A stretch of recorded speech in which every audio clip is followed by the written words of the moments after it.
Hey guys, it's Adeli. In this video I'm going to show you how I made my skirt for my Iris cosplay. For my main fabric, I used some iridescent metallic spandex that I found on Etsy. At first, I started by folding my fabric in 2, then in 4.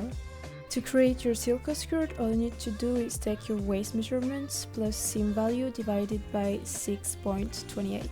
So now I'm reporting this measurement in one of the corners of my fabric to make the first quart circle. Then I just need to determine the length of my skirt from the line I traced. So now we got the second quart circle, which is the bottom of the skirt. I didn't add any seam value on the bottom of the skirt because I'm gonna add some bias tape. Then I'm making a seam opening because I want to add a zip on my skirt. With my scrap of fabric, I traced a rectangle for my waistband. After pinning all of my waistband, I'm ready to sew.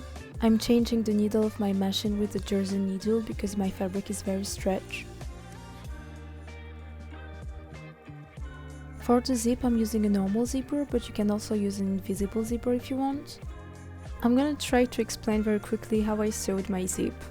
Well, of course you have different ways to sew zippers, but this time I just folded my waistband in 2 and then I placed my zip between. I hope it makes sense, but yeah, that's how I made it. I've also changed my presser foot with a thinner one to make it easier to sew. Once I'm done sewing the 2 sides of the zipper, I just need to close the seam opening that I cut before. This is optional, but I like to hand stitch the end of the zip to make it look better. So now to finish the waistband, I just need to fold back the seam allowance inside the skirt. I have a little tip for you if you want to make your seam invisible. You should use the first stitch method.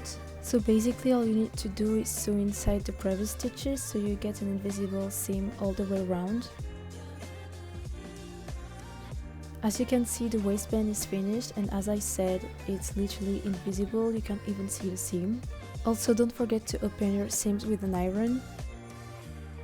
Okay, so this is what the skirt looks like for now without petticoat. I just love this fabric, it's so pink and shiny. For the bias tape, I unfortunately took the wrong one. I thought this one was supposed to be stretched, but it wasn't. Plus I couldn't even open it to sew it, so it was like very difficult to sew. I still wanted to give it a try, but the 2 fabrics didn't match at all and it was looking terrible. So I ended up by making my own bias tape using gold stretch pleather. And look at the difference, it looks so much better like that. Let's go, the first skirt is done, I'm so excited.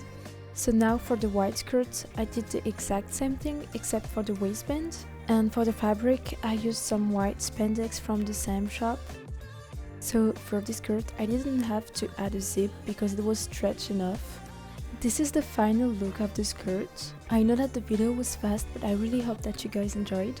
If you have any questions about this video or sewing, don't forget to write them in the comment section. Thank you so much for watching this first part of my Iris cosplay, and I see you guys next time. Bye!